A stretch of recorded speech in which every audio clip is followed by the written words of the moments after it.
एक social worker है जिसे 10 साल लिलिथ सलीवन के परिवार की जांच करने के लिए असाइन किया गया है क्योंकि उसके ग्रेड में गिरावट आई है और उसके माता पिता के साथ इमोशनल दरार उभरे हैं।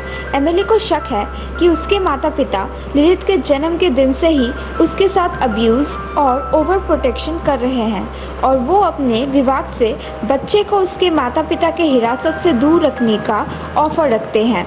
आखिरकार एमिली के शक की पुष्टि तब होती है जब लिलिथ के माता पिता उसे अपने ओवन में जिंदा भूनकर मारने की कोशिश करते हैं और एमिली डिटेक्टिव माइक बैरन की मदद से लिलिथ को बचाते हैं। लिलिथ को चिल्ड्रंस होम में भेजा जाता है लेकिन वो एमिली से उसकी देखभाल करने की रिक्वेस्ट करती है। बोर्ड की सहमति से एमिली को लिलिथ की देखभाल करने का काम सौंपा जाता है जब तक कि एक सूटेबल फॉस्टर फैमिली नहीं मिल जाता। इस बीच लिलिथ के माता पिता को एक मेंटल इंस्टीट्यूशन में रखा जाता है क्योंकि वो अब अदालत के अनुसार लड़की के लिए अपने माता पिता की जिम्मेदारी के लिए फिट नहीं है। लिलिथ के आने के बाद एमिली के इर्द गिर्द अजीब चीज़ें घटित होने लगती है। 2 हफ्ते बाद एमिली के एक और मामले में डिएगो नाम का एक लड़का अपने माता पिता की हत्या कर देता है और बैरन एमिली को सूचित करता है कि क्राइम से एक रात पहले किसी ने उसके घर से डिएगो को फ़ोन किया था। क्योंकि उस पर घटना में शामिल होने का शक है, लिलिथ एमिली के सबसे अच्छे दोस्त डॉक्टर डॉगलस जे एम्स द्वारा साइकाट्रिक एवोल्यूशन करते हैं और सेशन के दौरान लिलिथ एवोल्यूशन को पलट देती है और डॉगलस से पूछती है कि उसका डर क्या है और उसे धीरे से थ्रेटन करती है। उस रात अपने अपार्टमेंट में एक अजीब फ़ोन कॉल रिसीव करने के बाद डॉगलस अपने शरीर से निकला हुआ बहुत सारा हॉर्नेट्स का साइड से घबरा जाता है और अपना गर्दन तोड़कर खुद को मार लेता है।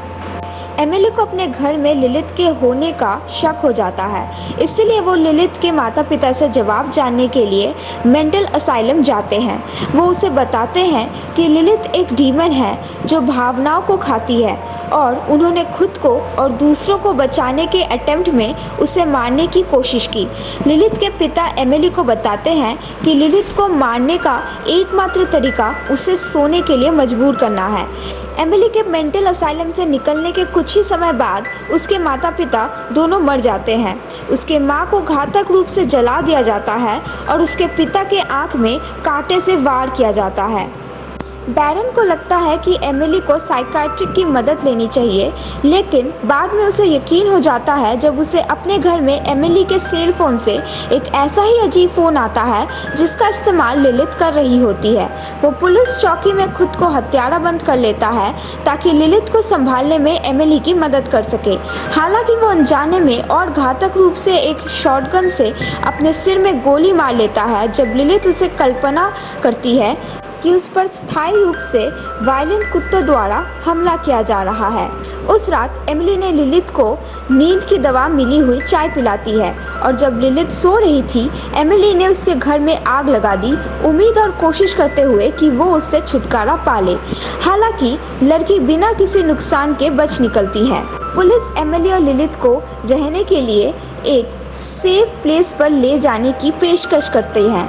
एमिली पुलिस के कारों को पीछा करती है लेकिन वो अचानक से एक अलग रास्ता अपनाती है और अपने कार को तेज़ गति से चलाती है ताकि लिलिथ को डराया जा सके और फिर वो कार को एक घाट से दूर ले जाती है। जैसे ही कार डूबती है एमिली लिलिथ को, जो अपने असली डीमन रूप में आ चुकी है, ट्रक में बंद करने के लिए लड़ाई करती है।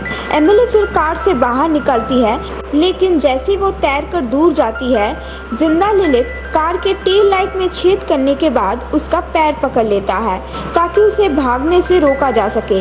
एमिली तब तक फ्री होने के लिए लड़ाई शुरू करती है और जब तक कि लिलिथ अपने ताकत और डर पर काबू नहीं पा लेती, जिसके कारण लिलिथ आखिर में एमिली को छोड़ देती है क्योंकि कार डूबने लगती है और अंत में लिलिथ को अंदर से हरा देती है। जैसे ही एमिली वापस किनारे पर चढ़ती है वो लिलिथ से छुटकारा पाकर राहत महसूस करती है और इसी तरह से मामला अपने आप ही खत्म हो जाता है।